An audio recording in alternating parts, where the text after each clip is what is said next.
হযরতে আলী বললেন, শোরাকা তুমি কাকে ভয় দেখাও? তোমাকে পৃথিবীর বুকে কাফির বেঈমান মুনাফিকেরা ভয় করতে পারে, যারা মনে করে দুনিয়ার জীবনটাই সর্বশেষ জীবন, যারা মৃত্যুকে ভয় পায় তারাই তোমাকে ভয় করতে পারে। কিন্তু তুমি কি আমাকে চেনো নাকি? আমার নাম আসাদুল্লাহিল গালিব। পৃথিবীর সমস্ত কাফিরদের বিরুদ্ধে আমার আল্লাহ আমাকে বাঘ বানিয়ে পাঠিয়েছেন। সুতরাং তোমার ওই ভীতি প্রদর্শন আমার অন্তরে কোনো প্রভাব বিস্তার করতে পারে না। যুদ্ধ করতে এসেছি, আমি অবশ্যই যুদ্ধ করব। হাদিসের মধ্যে আসছে, সুরাকা বলেছে, আলী তুমি আগে আমাকে আঘাত করো। হযরত আলী বলে যে না, মুসলিম কখনো আগে আঘাত করে না, তুমি আঘাত করো, আমি প্রতিহত করার চেষ্টা করব। সুরাকা তার সমস্ত রণকৌশল দিয়া হযরতে আলীকে আঘাত করার চেষ্টা করেছে। হযরতে আলী তার সমস্ত রণকৌশল প্রয়োগ করে তার আঘাতগুলোকে প্রতিহত করেছে। এবার বলেছে, সুরাকা তুমি আমার আঘাত সহ্য করার জন্য রেডি হও। ইতিহাসের কিতাবে আসছে, হযরতে আলী তার তরবারি দিয়া আল্লাহু আকবার বলে সুরাকার গর্দানের মধ্যে এমন জোরে একটা আঘাত করেছে, সুরাকার পুরো শরীর দ্বিখণ্ডিত হয়ে, সুরাকার ঘোড়া পর্যন্ত দ্বিখণ্ডিত হয়ে হযরতে আলীর তরবারির হাতল পর্যন্ত মাটির নিচে ঢুকে গেছে। মুনাফিকদেরকে বাহির থেকে দেখলে বোঝা যাবে না যে এরা খারাপ লোক। বাহির থেকে চেহারায় সুরতে এদেরকে খুব ভালো মানুষ মনে হবে, এবং তাদের সঙ্গে যখন কথা বলবেন মনে হবে যে এরা আল্লাহর কোনো একজন ভালো বান্দা, আল্লাহর নেককার কোনো বান্দা, এমন মনে হবে। তাদের কথাবার্তায়, পোশাক পরিচ্ছদে বোঝা যাবে না যে এই লোক ইসলামের দুশমন। আল্লাহ তাআলা পবিত্র কুরআনের সূরা মুনাফিকুন 4 নম্বর আয়াত আল্লাহ তাআলা বলেন, وَإِذَا رَأَيْتَهُمْ تُعْجِبُكَ أَجْسَامُهُمْ وَإِنْ يَقُولُوا تَسْمَعْ لِقَوْلِهِمْ كَأَنَّهُمْ خُشُبٌ মুসান্নাদা। আল্লাহ তাআলা বলেন, ও নবী, মুনাফিকদের সঙ্গে ইজা রাআইতাহুম, আপনি যখন তাদেরকে দেখবেন, তুজিবুকা আজসামাহুম, তাদের পোশাক পরিচ্ছদ, তাদের চেহারা আপনাকে আশ্চর্য করে ফেলবে। তাদের পোশাক আপনাকে আশ্চর্য করবে, মনে হবে একটা ভালো মানুষ। ওয়াইয়াকুলু তাসমা লিকাউলিহিম, যদি আপনি তাদের কথা শোনেন, তাদের কথা আপনাকে আকৃষ্ট করবে, আপনাকে তাদের কথা ভালো লাগবে। কাআন্নাহুম খুশবুম মুসান্নাদা, এরা মূলত দেয়ালে দাঁড় করে রাখা একটা গাছের গুড়ি। একটা দেয়ালের মধ্যে মোটা যদি একটা গাছের গুড়ি অর্থাৎ গাছের ডাল, এটাকে যদি আপনি দেয়ালে দাঁড় করে রাখেন, এটাকে দেখতে মনে হবে যে একটা পোক্ত পিলার, কিন্তু ওই দেয়াল সরায় ফেললে অথবা তার নিজস্ব কোনো ভিত্তি আছে নাই। মুনাফিকদের চেহারা সুরত দেখলে বোঝা যাবে না যে এরা খারাপ মানুষ, চেহারা সুরত অনেক ভালো হবে। এজন্য রাসূল সাল্লাল্লাহু আলাইহি ওয়াসাল্লাম বলেছেন যে আল্লাহ মানুষের বাহ্যিকতা দেখে মানুষকে জান্নাত দেবে না। মানুষের বাহ্যিক অবয়ব দেখে আল্লাহ জান্নাত দেবে না। আল্লাহ রাসূল সাল্লাল্লাহু আলাইহি ওয়াসাল্লাম বলেছেন যে তাকওয়া হাহুনা, তাকওয়া হাহুনা, তাকওয়া হাহুনা। আল্লাহর ভয় এটা অন্তরে থাকে। আল্লাহর ভয় কোথায় থাকে? অন্তরে। মানুষের বাহ্যিক চেহারা সুরত দেখলে বোঝা যাবে না এই লোক ভিতরে কি আল্লাহওয়ালা নাকি আল্লাহওয়ালার মুখোশধারী কোন ইবলিস। এজন্য আল্লাহ তাআলা বলছেন, ইজা রাআইতাহুম তুজিবুকা আজসামহুম, যে মুনাফিকদেরকে দেখলে তাদের পোশাক পরিচ্ছদ আপনাকে আশ্চর্য করে দেবে, আপনাকে এমন ভাবে ভালো লাগাবে যে লোকটা খুব ভালো। ওয়াইয়াকুলু তাসমা লিকাউলিহিম, তাদের সঙ্গে কথা বললে তাদের কথা আপনাকে আকৃষ্ট করবে, অনেক সুন্দর সুন্দর কথা। এজন্য মুনাফিকদেরকে বাহির থেকে দেখা যাবে না, বোঝা যাবে না, কিন্তু অন্তরের খবর জানেন কে? যে বাহ্যিকতা দেখে মানুষকে মুসলিম বলা যাবে যে লোকটা মুসলিম, কিন্তু লোকটা মুমিন কিনা, ঈমানের সম্পর্ক মানুষের অন্তরের সাথে। কারণ অন্তরে বিশ্বাস আছে কিনা এটা বাহির থেকে বোঝা যাবে না। সম্মানিত হাজিরিন, এজন্য আল্লাহ তাআলা বললেন যে তোমরা বাহ্যিকতা দেখে কাউকে বিচার করতে পারবা না, কারণ বাহ্যিকতা দেখে তোমরা বাহিরেরটা দেখবা, কিন্তু অন্তরটা দেখার একমাত্র খবর কার কাছে আছে? আল্লাহ তাআলার কাছে। কিন্তু বাহ্যিকতারও দরকার আছে। পাঞ্জাবি, টুপি, দাড়ি এগুলোর দরকার আছে না নাই? আছে। এর মানে এইটা না, অনেকে আবার এই ফতুয়া দেয়, নবী বলছেন তাকওয়া মানুষের কলবে থাকে, অতএব দাড়ি, পাঞ্জাবি, টুপির দরকার নাই। এই কথা বলে অনেকে আবার সুন্নতকে অবহেলা করে, সুন্নতকে গুরুত্ব দেয় না। কিন্তু না, সুন্নতকে গুরুত্ব না দিলে, রাসূল সাল্লাল্লাহু আলাইহি ওয়াসাল্লামের সুন্নতকে ভালো না বাসলে রাসূলকে ভালোবাসা হবে না, ঠিক কি না? আল্লাহ তাআলা পবিত্র কোরআনে বলেছেন, কুলিং কুনতুম তুহিব্বুনাল্লাহ ফাত্তাবিউনি ইউহিব্বুকুমুল্লাহ। ও নবী, আপনি লোকদেরকে বলেন, যদি তোমরা আল্লাহকে ভালোবাসতে চাও, আমি নবী আমার অনুসরণ করো, আর আমার অনুসরণ করলে আল্লাহ পাক নিজেই তোমাদেরকে ভালোবাসবেন। সুবহানাল্লাহ। আল্লাহ বলছেন আমি আল্লাহকে ভালোবাসবা, কিন্তু কিভাবে? আমার নবীর অনুসরণ করলে আমি আল্লাহ নিজেই তোমাদেরকে ভালোবাসবো। আর আমি আল্লাহ যদি কাউকে ভালোবাসি, ইয়াগফির লাকুম যুনুবাকুম, আমি আল্লাহ তোমাদের জীবনের সমস্ত গুনাহগুলো মাফ করে দেব। সুবহানাল্লাহ। এজন্য রাসূল সাল্লাল্লাহু আলাইহি ওয়াসাল্লামের সুন্নতকে আমাদেরকে প্রাধান্য দিতে হবে। রাসূল সাল্লাল্লাহু আলাইহি ওয়াসাল্লাম যেভাবে জীবন যাপন করেছেন ওইভাবে জীবন যাপন করার চেষ্টা করতে হবে। কিন্তু বাহ্যিকতা দেখে আমরা বলতে পারবো না যে লোকটা জান্নাতি নাকি জাহান্নামী, কারণ অন্তরের খবর কে জানেন? মুনাফিকদের ৮ নাম্বার নিদর্শন, মুনাফিকুনের ৪ নাম্বার আয়াতের পরের অংশে আল্লাহ পাক বলেন, ইয়াহসাবুনা কুল্লা সাইহাতিন আলাইহিম, মুনাফিকেরা যে কোনো আওয়াজ হলেই মনে করে এই আওয়াজ মনে হয় তাদের বিরুদ্ধে। মুনাফিকেরা অত্যন্ত ভীত সন্ত্রস্ত থাকে, কারণ তারা মনে করে যে এই জীবনটাই তাদের সর্বশেষ আবাসন। তারা মনে করে যে খাও দাও ফুর্তি করো, দুনিয়াটা মস্ত বড়, এজন্য তারা মৃত্যুকে খুব ভয় পায়। তারা মনে করে যে মরে গেলেই তো আমাদের ভোগ বিলাসের পরিসমাপ্তি, এজন্য তারা যে কোনো আওয়াজ, যে কোনো ধরনের আওয়াজকে মনে করে যে এইটা মনে হয় আমাদের বিরুদ্ধেই হচ্ছে। দেখবেন যারা মুনাফিক, যাদের অন্তরে ঈমান পোক্ত না, তারা সামান্য বিপদেই দিশেহারা হয়ে যায় কি যায় না? আল্লাহ পাক বলেন যে ইয়াহসাবুনা কুল্লা সাইহাতিন আলাইহিম, মুনাফিকেরা মৃত্যুকে খুব ভয় পায়, আর মুমিনরা মৃত্যুকে ভয় পায় না। কারণ তারা মনে করে আল মাউতু হাদিয়াতুম মিনাল্লাহ, মৃত্যু আল্লাহর পক্ষ থেকে একটা হাদিয়া। সুবহানাল্লাহ। কারণ মুমিনদের চাওয়া পাওয়া হচ্ছে আল্লাহর জান্নাত এবং আল্লাহ তাআলার সাক্ষাৎ, আর আল্লাহ তাআলার সাক্ষাৎ এবং জান্নাত পাওয়ার জন্য বাধা হচ্ছে মৃত্যু। মৃত্যু না হলে মুমিন জান্নাতেও যেতে পারবে না, আল্লাহ পাকের সাক্ষাৎও পাবে না, ঠিক কি না? এই জন্য মুমিনরা বলে যে আল মাউতু হাদিয়াতুম মিনাল্লাহ, মৃত্যু আল্লাহর পক্ষ থেকে একটা হাদিয়া। আর মুনাফিকরা মনে করে যে এই জীবনটাই আমাদের ভোগ বিলাসের সর্বশেষ স্থান, সুতরাং তারা মৃত্যুকে খুব ভয় পায়। ছোট্ট একটু আওয়াজ হলেই তারা মনে করে এটা মনে আমার বিরুদ্ধে আসবে। সম্মানিত হাজিরিন, আল্লাহ তাআলা এজন্য বললেন যে মুনাফিকেরা একটু সামান্য আওয়াজ হলেই মনে করে যে এই আওয়াজ তাদের বিরুদ্ধে। মুমিনরা কখনো মৃত্যুকে ভয় পায় না। যুদ্ধের ময়দানে হযরতে আলী রাদিয়াল্লাহু তাআলা আন, তার সামনে একজন কাফির সেনাপতি চলে আসছে, নাম হইল সোরাকা। যুদ্ধের ময়দানে সোরাকা হযরতে আলীকে বলতেছেন, আলী তুমি কি আমাকে চেনো? আমি তো সেই বীর যার সামন থেকে মাথা সাথে নিয়ে কেউ ফিরে যেতে পারে না। তুমি কি আমাকে চেনো? আমার নাম সোরাকা, আমার সামনে যুদ্ধ করে টিকে থাকতে পারে এই ভূখণ্ডে কেউ নাই। আমি তোমাকে অত্যন্ত ভালোবাসি।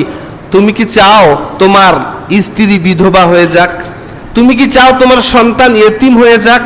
আমি চাই না, অতএব তুমি আমার সামন থেকে চলে যাও। হযরতে আলী বললেন, শোরাকা তুমি কাকে ভয় দেখাও?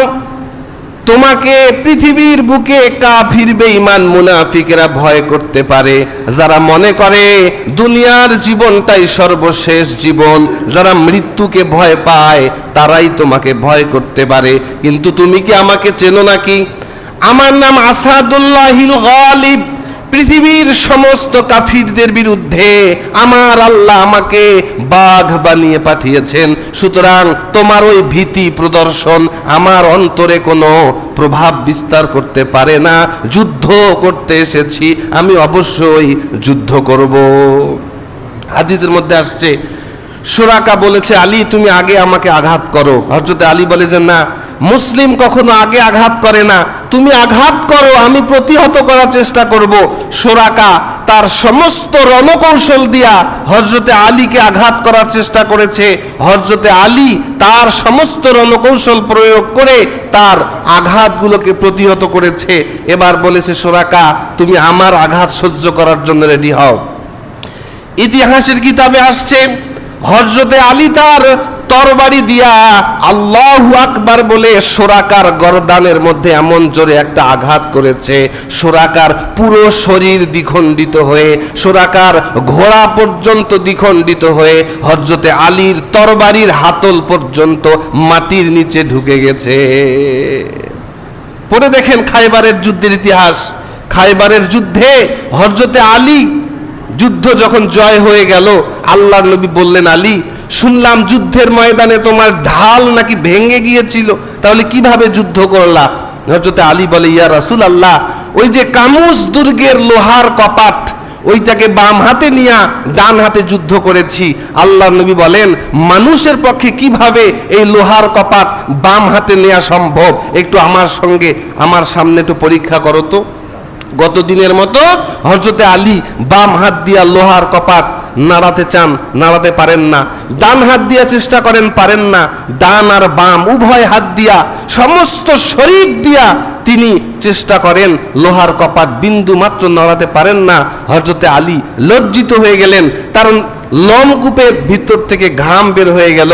আল্লাহ নবী মুস্কি হেসে বললেন যে, আলী তুমি তোমার নিজের শক্তি দিয়া যুদ্ধ করো নাই, আল্লাহকে ভালোবেসে ইসলামের বিজয়ের জন্য তুমি যে নিজের জীবনকে তুচ্ছ করে, মৃত্যুকে উপেক্ষা করে আল্লাহর রাস্তায় জিহাদ করেছো, এজন্য আল্লাহ তাআলা তার দ্বীনকে বিজয়ী করার জন্য ওই সময় তোমার শরীরে আল্লাহর পক্ষ থেকে শক্তি দিয়েছিল। বলেন সুবহানাল্লাহ। এজন্য মুসলিমরা কখনো মৃত্যুকে ভয় পায় না, মৃত্যুকে ভয় পায় মুনাফিকেরা।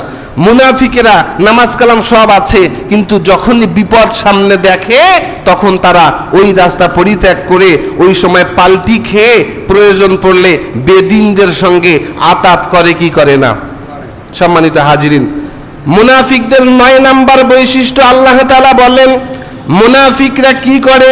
ওয়ারাইতাহুম ইয়াসুদ্দুনা ওয়া হুম মুস্তাকবিরুন। ও নবী, মুনাফিকেরা অত্যন্ত অহংকারী।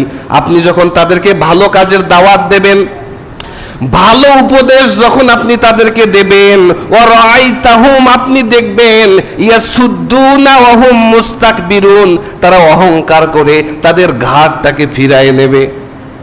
দেখবেন ভালো কথা বললে ভালো লাগে না, ভালো কথা বললে দেখবেন যে আপনার কথায় গুরুত্ব দেবে না, মনোযোগ দিয়ে আপনার কথা শুনবে না। তার মনে হবে যে আমি তো ধনী মানুষ, আমি তো ক্ষমতাওয়ালা, আমি তো টাকাওয়ালা, আমি কেন তোমার মতো তুচ্ছ, তোমার মতো ছোট একজন গরিব মানুষের উপদেশ শুনতে যাব? এমন মানসিকতা অনেকের আছে না নাই? সম্মানিত হাজিরিন, আল্লাহ তাআলা পবিত্র কুরআনের সূরা মুনাফিকুন ৫ নম্বর আয়াতে বললেন, হে নবী, মুনাফিকেরা অত্যন্ত অহংকারী। আপনি যখন তাদেরকে ভালো কাজের দাওয়াত দেবেন, ইসলামের কথা বলবেন, আল্লাহ এবং তার রাসূলের দিকে ডাকবেন, ওয়ারাইতাহুম আপনি তাদেরকে দেখবেন, ইয়াসুদ্দুনা ওয়া হুম মুস্তাকবিরুন, তারা অহংকার বশত নিজের ঘাটটাকে ঘুরায় নেবে, তারা আপনার কথা শুনবে না। অথচ তারা জানে না যে অহংকার শয়তানের পতনের মূল। শয়তানের পতনের প্রধান কারণ হচ্ছে অহংকার, ঠিক কি না? আল্লাহ তাআলা আদম আলাইহিস সালামকে সৃষ্টি করলেন এবং সবাইকে নির্দেশ দিলেন যে তোমরা উসজুদুলি আদম, আদমকে সেজদা করো, ফাসাজাদু ইল্লা ইবলিস, সবাই সেজদা করলো ইবলিস বাদে। আল্লাহ তাআলা বললেন, ইবলিস তোমাকে কে নিষেধ করলো? আমি আল্লাহ পাক তোমাকে নির্দেশ দিলাম আদমকে সেজদা করার জন্য, তুমি কেন সেজদা করলা না?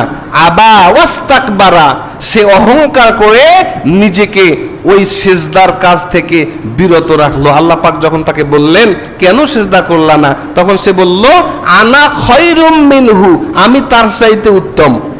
খলাকতানি মিন নার, আপনি আমাকে আগুন থেকে সৃষ্টি করেছেন। ওয়া খালাকতাহু মিন তিন, এবং আদমকে মাটি থেকে সৃষ্টি করেছেন। আগুন জ্বালাইলে উপরের দিকে ওঠে, আর মাটিকে নিক্ষেপ করলে নিচের দিকে চলে যায়। সুতরাং আনা খায়রুম মিনহু, আমি তার চাইতে উপরের স্তরের, এই জন্য আমি তাকে সেজদা দেই নাই। এই একটা অহংকারের কারণেই ইবলিসের সারা জীবনের আমলগুলো বাতিল হয়েছে কি হয় নাই? এই জন্য মুমিনদের বৈশিষ্ট্য কখনো হতে পারে না অহংকার। অহংকার, রাসূল সাল্লাল্লাহু আলাইহি ওয়াসাল্লাম বলেছেন, আল কিবরিয়াউ, এই অহংকার হচ্ছে আল্লাহ তাআলার চাদর। অহংকার করার একমাত্র অধিকার এবং গ্রহণযোগ্যতা, যৌক্তিকতা আছে কেবলমাত্র আল্লাহ তাআলার। সুবহানাল্লাহ। আল্লাহ ছাড়া কেউ উপকারের অহংকার করতে পারে না, কারণ মানুষ কোনো না কোনো ভাবে আরেকজনের কাছে দায়বদ্ধ, ঠিক কি না? আপনি কোনোভাবেই নিজের জীবন একা একা চালাতে পারবেন না, আপনাকে আরেকজনের দ্বারস্থ হতে হবে কি হবে না? আপনি গাড়ি কিনবেন, ড্রাইভারের দরকার আছে। আপনি বাড়ি বানাবেন, মিস্ত্রির দরকার আছে। যে কোনো জায়গায় আপনার সেলুনে যেতে হবে, আপনার মুসির কাছে যেতে হবে, আপনার সবচেয়ে কম স্তরের ছোট মানুষের কাছেও আপনার প্রয়োজন হতে পারে কি পারে না? এজন্য একমাত্র অমুখাপেক্ষী হচ্ছেন আমার আল্লাহ, কুফুয়ান আহাদ। আল্লাহর কারোর দরকার পড়ে না, কিন্তু মানুষ কখনোই নিজের শক্তিতে বাঁচতে পারে না। এজন্য মানুষ কখনো অহংকার করতে পারে না। আল্লাহ রাসূল সাল্লাল্লাহু আলাইহি ওয়াসাল্লাম বললেন যে অহংকার কেবলমাত্র আল্লাহ পাকের সাথে যায়। তাহলে মুনাফিকেরা অহংকার করে। আর ভালো লোকদের কাছে আপনাকে কেউ একটা ইসলামের কথা বলল, ভালো কথা বলল, আপনি যদি মানতে না পারেন, আপনার অন্তত আফসোস থাকতে হবে যে না, কাজটা করার দরকার ছিল, আমি পারতেছি না, করা উচিত। আপনাকে কেউ বলল যে বাবা দাড়ি রাখো না কেন, আপনি যুক্তি দিলেন যে দাড়ি ইসলাম না, দাড়ি দেখে জান্নাতে দেবে না, দাড়ি কোনো ব্যাপার না, এমন বলে কি বলে না? এটা করা যাবে না। আমি দাড়ি রাখতে পারি না, আমার কোনো কারণ থাকতে পারে, এটা আমার অনুতপ্ততা আমার অন্তরে থাকবে। আল্লাহর কাছে আমি অনুতপ্ত থাকবো যে আল্লাহ, এটা রাসূলের একটা জরুরি সুন্নাত ছিল, আমার উচিত ছিল আমি দাড়িটা রেখে দেব, কিন্তু আমার এই পরিস্থিতির কারণে আমি রাখতে পারতেছি না। আমার পরিস্থিতি ভালো হয়ে গেলে কিংবা আমি সর্বোচ্চ চেষ্টা করব দ্রুত এই কাজটা করার। কিন্তু যখন আপনি এই সুন্নতটাকে আপনি তাচ্ছিল্য করবেন যে দাড়ি ইসলাম না, পাঞ্জাবি ইসলাম না, এইটা কোনো ব্যাপারই না, আল্লাহ এটা দেখবে না, তখন আপনি রাসূল সাল্লাল্লাহু আলাইহি ওয়াসাল্লামের ওই সুন্নতটাকে অবহেলা করলেন, ঠিক কি না? এই জন্য অহংকার করা যাবে না।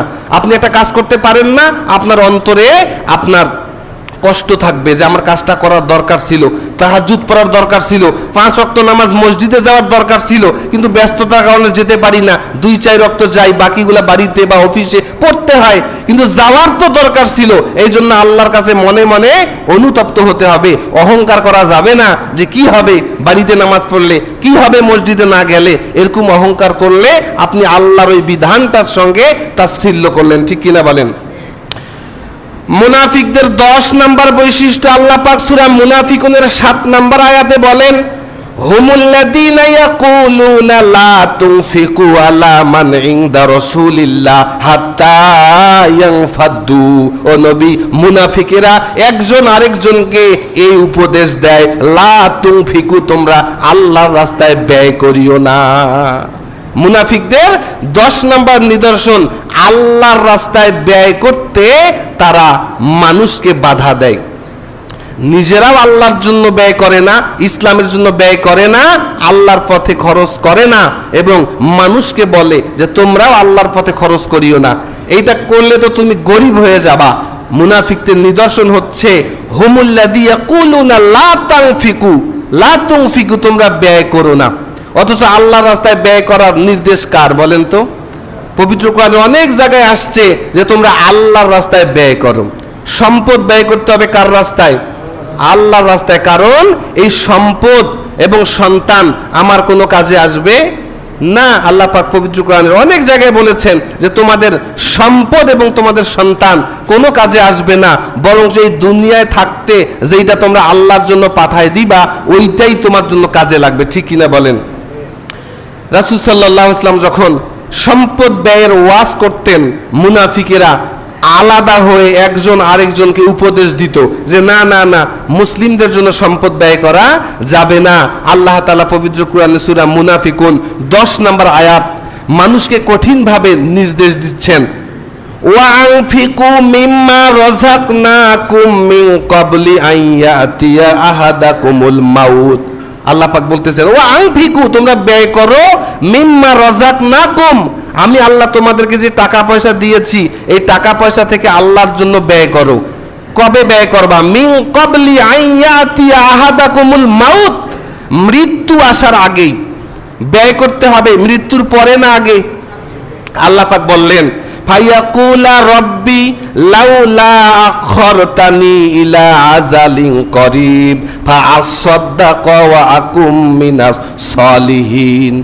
আল্লাহ পাক বলেন কোন ব্যক্তির যখন মৃত্যুর ফেরেশতা চলে আসবে, ওই ব্যক্তি ফেরেশতার কাছে সময় চাবে, ফায়াকুলা, ওই ব্যক্তি বলবে রব্বি লাউলা আখরতানি ইলা আজালিন করিব, ও আমার রব, আমাকে যদি একটু মাত্র সময় দেয়া হতো আমি কি করতাম?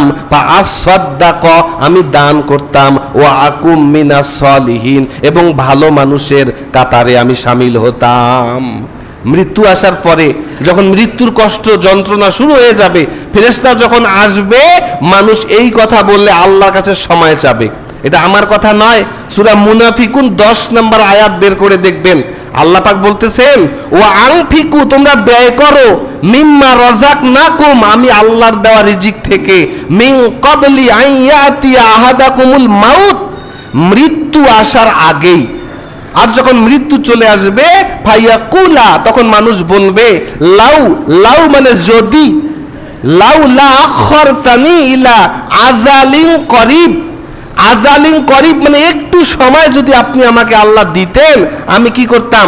ফাআসাদদাক, আমি সদকা করে দিতাম, সব সম্পদ আল্লাহর রাস্তায় আমি বিলায়ে দিতাম, ও আকুম মিনাস সলিহিন, এবং ভালো মানুষদের কাতারে আমি শামিল হয়ে যেতাম। আল্লাহ কি সময় দেবে?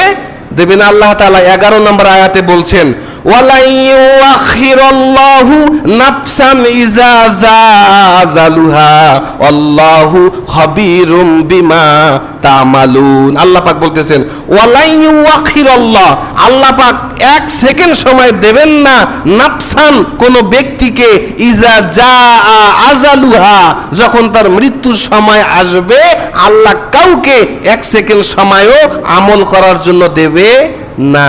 যেহেতু সময় দেওয়া হবে না, এজন্য আল্লাহ আগেই বলে দিলেন ও আনফিকু, তোমরা দান করো, আর এই দানটা করবা মিন ক্বাবলি আন ইয়াতিয়া আহাদাকুমুল মাউত, মৃত্যু আসার আগেই। কারণ আল্লাহ জানেন যে মৃত্যুর আযাব শুরু হয়ে গেলে আমি আল্লাহ কাউকে সময় দেব না, এজন্য আগেই হুঁশিয়ারি করে দিলেন যে তোমরা আল্লাহর রাস্তায় দান করো। সুতরাং এই দানের ওয়াজ শুনলে অনেকেই বলে, অনেকেই মনে করে যে হুজুর মনে হয় দান করানোর জন্য ওয়াজ করতেছে। আসলে বিষয়টা হচ্ছে এই নির্দেশটা কার? আল্লাহর। আপনি এখনই মারা যান, আপনার সম্পদ, আপনার সন্তান সব আপনাকে রেখে যেতে হবে। কেবলমাত্র এই দুনিয়ায় থাকতে আপনি আপনার লক্ষ টাকা থেকে যে 2, 4, 5, 10 টাকা আল্লাহর রাস্তায় দিয়েছেন, এটাই আপনি সাক্ষাৎ পাবেন, বাকি একটারও আর সাক্ষাৎ পাওয়া যাবে না। এই জন্য সাধ্যমতো চেষ্টা করতে হবে পকেট থেকে আল্লাহর রাস্তায় দান করা। কারণ যেইটা পকেটে আছে, হয় ওইটা আপনার পেটের মাধ্যমে বাথরুমে টয়লেটে চলে যাবে, অথবা এটা যদি জমা রাখেন আপনার পরে আপনার জেনারেশন এটা ভোগ করবে। কিন্তু আপনি মারা যাওয়ার পরে এই 10 টাকা যেটা আল্লাহর রাস্তায় দান করেছেন ওইটাই পাওয়া যাবে। ঠিক কিনা বলেন?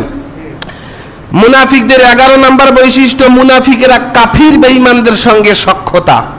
কাফির বেঈমানদের সঙ্গে ওদের মেলামেশা, ওদের সম্পর্ক, ওদের লেনদেন, ওদের যাবতীয় বন্ধুত্ব হচ্ছে ইসলাম বিদ্বেষীদের সঙ্গে। আছে না নাই? আল্লাহ তাআলা বলেন বাশশিরিল মুনাফিকিনা, ও নবী মুনাফিকদেরকে আপনি সংবাদ দিয়ে দেন। কি সংবাদ? বিআন্না লাহুম আযাবান আলিম, আমি আল্লাহ তাদের জন্য যন্ত্রণাদায়ক শাস্তির ব্যবস্থা করেছি। কারা মুনাফিক? আল্লাহ পাক বললেন আল্লাযীনা ইয়াত্তাখিযুনাল কাফিরিনা আউলিয়া মিন দুনিল মুমিনিন, যারা মুমিনদেরকে বাদ দিয়া কাফিরদেরকে বন্ধু বানায়। সূরা নিসা 138 নম্বর আয়াত আল্লাহ পাক বললেন যে মুনাফিকদের জন্য আমি আল্লাহ যন্ত্রণাদায়ক শাস্তির ব্যবস্থা রেখেছি। আর কারা মুনাফিক? আল্লাযীনা মানে যারা, ইয়াত্তাখিযুনা মানে গ্রহণ করে, কাফিরিনা ইসলাম বিদ্বেষীদেরকে, আউলিয়া মানে বন্ধু হিসাবে, মিন দুনিল মুমিনিন মুমিনদেরকে বাদ দিয়া। দেখবেন যে আমাদের বন্ধুত্ব, আমাদের সখ্যতা, আমাদের ভালো সম্পর্ক ইসলাম বিদ্বেষীদের সঙ্গে, অথচ যারা ইসলামের পক্ষে আমরা তাদের সঙ্গে দূরত্ব বজায় রেখে চলি কি চলি না। অথচ সূরা নামাজের মধ্যে দোয়া কুনুতে আপনি দাঁড়াইলেন, দোয়া কুনুতে বলতেছেন যে নাখলাউ ওয়া নাতরুকু মাইয়াফজুরুকা। এটা অর্থ হচ্ছে যারা ফুজ্জার, যারা পাপী, যারা ইসলাম বিদ্বেষী, যারা আপনার নাফরমান, আমি আল্লাহ পাকের কাছে দাঁড়িয়ে কথা দিচ্ছি, নাখলাউ মানে আমি খুলে ফেললাম, ওয়া নাতরুকু আমি বিচ্ছিন্ন করে ফেললাম, মাইয়াফজুরুকা যারা আপনাকে মানে না। নামাজে দাঁড়িয়ে আল্লাহকে কথা দিচ্ছি যে যারা ইসলাম বিদ্বেষী আমার জীবনে, তাদের সঙ্গে সমস্ত সম্পর্ক আমি বিচ্ছিন্ন করে দিলাম। ওয়াদা করতেছি কার সামনে দাঁড়িয়ে? আল্লাহর সামনে। অথচ নামাজ থেকে বের হয়েই আমার সম্পর্ক ইসলাম বিরোধীদের সঙ্গে, ঠিক কি না? আল্লাহর সামনে কথা দিলাম আর বের হয়ে কথা ভঙ্গ করলাম, আর কথা দিয়া কথা ভঙ্গ করা মুনাফিকের 2 নাম্বার নিদর্শন, ঠিক কি না? তাহলে মুনাফিকি করলাম আল্লাহর সঙ্গে, আল্লাহর সঙ্গে মুনাফিকি করে আল্লাহর তৈরি করা জান্নাত আশা করা যাবে? যদি বলেন যাবে? মুনাফিকদের 12 নম্বরের বৈশিষ্ট্য, মুনাফিকরা নামাজ পড়ে লোক দেখানোর জন্য। লোক দেখানো নামাজি আছে না নাই? সূরা মাউন বের করবেন, আল্লাযীনা হুম আন সালাতিহিম সাহুন। আয়াতে বলা হচ্ছে যে আল্লাযীনা হুম ইউরাউন, কিছু কিছু মানুষের জন্য ধ্বংস, ফাওয়াইলুল লিল মুসাল্লিন, কিছু কিছু নামাজিদের জন্য ধ্বংস, যারা মানুষকে দেখানোর জন্য নামাজ পড়ে আর যারা নামাজে কি পড়ে বোঝে না, অমনোযোগিতার সঙ্গে নামাজ পড়ে, এদের জন্য ধ্বংস। আর আল্লাহ তাআলা বললেন সূরা নিসা 142 নম্বর আয়াত, আল্লাহ পাক বলেন ইন্নাল মুনাফিকিনা ইউখাদিউনাল্লাহা ওয়া হুম খাদিউহুম, মুনাফিকেরা আল্লাহর সঙ্গে ধোঁকাবাজি করে। ওয়াইজা কামু ইলা সলাতি, যখন তারা নামাজে দাঁড়ায়, কামু কুসালা, তখন এমন ভাবে নামাজে দাঁড়ায়, কুসালা মানে অলস ভাবে নামাজে দাঁড়ায়। অনেকেই নামাজে দাঁড়ায় মনেই হয় না যে নামাজে দাঁড়াইছে, আছে না? বিরক্তি, মনে হয় যে এখান থেকে বের হইতে পারলেই বেঁচে যাই। নামাজে দাঁড়িয়ে হাই তুলতেছে, আসমানের দিকে তাকাচ্ছে, চুলকাচুলকি করতেছে, এরকম আছে না নাই? আল্লাহ পাক বলতেছেন যে মুনাফিকদের নিদর্শন হচ্ছে ইজা কামু ইলা সলাতি, যখন তারা নামাজে দাঁড়াবে, কামু কুসালা, তখন তারা অলস ভাবে, অমনোযোগিতার সঙ্গে, মন ছাড়াই নামাজে দাঁড়াবে। ইউরাউনান নাসা, এরা মূলত মানুষকে দেখানোর জন্য নামাজ পড়ে। ওয়ালা ইয়াযকুরুনাল্লাহা ইল্লা কলিলা, এদের অন্তরে আল্লাহর স্মরণ, আল্লাহর জিকির নাই। সুতরাং নামাজ পড়লেই কি আমার নামাজ কবুল হবে? হবে না। নামাজ পড়তে হবে কার জন্য? ইন্না সলাতি ওয়া নুসুকি ওয়া মাহইয়ায়া ওয়া মামাতি লিল্লাহি রাব্বিল আলামিন, আমার নামাজ, আমার কোরবানি, আমার বেঁচে থাকা, আমার মৃত্যু সব হচ্ছে ওই আল্লাহর জন্য, যিনি গোটা আলমের রব। সুতরাং নামাজ কার জন্য? আল্লাহর জন্য। নামাজে দাঁড়াইতে হবে স্ট্রং ভাবে, একদম মন নিয়ে। বলা হচ্ছে ইন্নী ওয়াজ্জাহাতু ওয়াজহিয়া লিল্লাযী, এটা বাংলা পড়ে দেখেন, আপনি সব কর্মব্যস্ততাকে পিছনে রেখে আল্লাহর দিকে মুতাওয়াজ্জা হচ্ছেন, অথচ নামাজে দাঁড়াইলেই যতগুলা মন ভোলা কথা সব নামাজে মনে হয় কি হয় না? নামাজে কেন মন থাকে না? কারণ নামাজে কি পড়তেছি এটা বুঝি না। এই জন্য নামাজ পড়তে হবে বুঝে শুনে। রাজি আছেন? নামাজে দাঁড়িয়ে অনেকেই নিয়ত করে আসমানের দিকে তাকায়, এটা করা যাবে না। অনেকে সেজদায় দাঁড়িয়ে সামনের দিকে তাকায়, এটা করা যাবে না। অনেকে সেজদায় যাওয়ার সময় পুরা হাত মাটির সঙ্গে লাগায় দেয়, আছে না? এটা করা যাবে না। অনেকে হাত আবার হাঁটুতে লাগায় দেয়, এটা করা যাবে না। এইভাবে নামাজে কিছু নিয়ম আছে। অনেকে রুকুতে যায়, মনেই হয় না রুকুতে গেছে, দাঁড়া হয়ে থাকে। আবার রুকু থেকে উঠে সোজা না হয়ে সেজদায় যায়, দুই সেজদার মাঝখানে 1 সেকেন্ডও দাঁড়ায় না, আছে না নাই? এই জন্য ষোলো আল্লাহ খালি ফাঁকিবাজি মার্কা নামাজি পড়লে নামাজ হবে না। আল্লাহ বলতেছেন মুনাফিকেরা নামাজে দাঁড়ায় কুসালা, মানে অলস ভাবে। তাইলে অলস ভাবে অমনোযোগিতার সঙ্গে যদি আমরা নামাজ পড়ি, আমরা মুনাফিক হব। আমরা মন দিয়ে নামাজ পড়বো, রাজি আছেন সবাই? মুনাফিকদের 14 নাম্বার নিদর্শন, মুনাফিকের আল্লাহ পাক বলতেছেন আল মুনাফিকুনা ওয়াল মুনাফিকাতু বাদুহুম মিন বাদিন ইয়ামুরুনা বিল মুনকার ওয়া ইয়ানহাউনা আনিল মারুফ। মুনাফিকদের নিদর্শন হচ্ছে এরা খারাপ কাজে সহযোগিতা করে, ভালো কাজে বাধা দেয়। সূরা তওবা 67 নম্বর আয়াত, বাড়িতে গিয়ে দেখবেন আল্লাহ পাক বলতেছেন মুনাফিকদের নিদর্শন হচ্ছে ইয়ামুরুনা বিল মুনকার, খারাপ কাজে তারা একে অন্যকে আদেশ করে, ওয়া ইয়ানহাউনা আনিল মারুফ, এবং ভালো কাজে মানুষকে বাধা দেয়। অথচ কথা ছিল তাআওয়ানু আলাল বিররি ওয়াত তাকওয়া, তোমরা মানুষকে ভালো কাজের আদেশ করো, ওয়ালা তাআওয়ানু আলাল ইসমি ওয়াল উদওয়ান, মানুষকে খারাপ কাজে সহযোগিতা করো না। আল্লাহর নিদর্শন ভালো কাজের সহযোগী হতে হবে আর খারাপ কাজের বিরোধী হতে হবে। আমরা উল্টা ভালো কাজকে আমরা বাধাগ্রস্ত করি আর খারাপ কাজকে আমরা কি করি? আমরা সহায়তা করি। আল্লাহ তাআলা এই কথাগুলো আমাদেরকে বোঝার তৌফিক দান করেন। সম্মানিত হাজিরিন, মুনাফিকদের আরেকটি নিদর্শন, এরা রাসূল সাল্লাল্লাহু আলাইহি ওয়াসাল্লামের ফয়সালা মানে না। রাসূলের ফয়সালা না মানার কারণে হযরত ওমর একজন মুনাফিকের মাথার গর্দান তুলে ফেলছে। চতুর্দিকে এলাম হয়ে গেছে যে হযরত ওমর মুসলিম হত্যা করছে। আল্লাহ তাআলা আয়াত নাজিল করেছেন পবিত্র কোরআনের সূরা নিসা 65 নম্বর আয়াত। আল্লাহ পাক বলেন ফালা ওয়া রাব্বিকা লা ইউমিনুনা হাত্তা ইউহাক্কিমুন। আল্লাহ পাক বলতেছেন হে নবী, ততক্ষণ পর্যন্ত মুমিন হইতে পারবা না যতক্ষণ পর্যন্ত রাসূলকে বিচারক না মানবা। সুতরাং রাসূল সাল্লাল্লাহু আলাইহি ওয়াসাল্লাম যে বিধিবিধানগুলো আমাদেরকে রেখে গেছেন, এগুলো যদি আমরা মেনে নিতে কার্পণ্য করি, মেনে নিতে কষ্ট বোধ করি, রাসূলের কোনো সুন্নতকে যদি আমরা ফালতু মনে করি, আমরা মুমিন হতে পারবো না। সুতরাং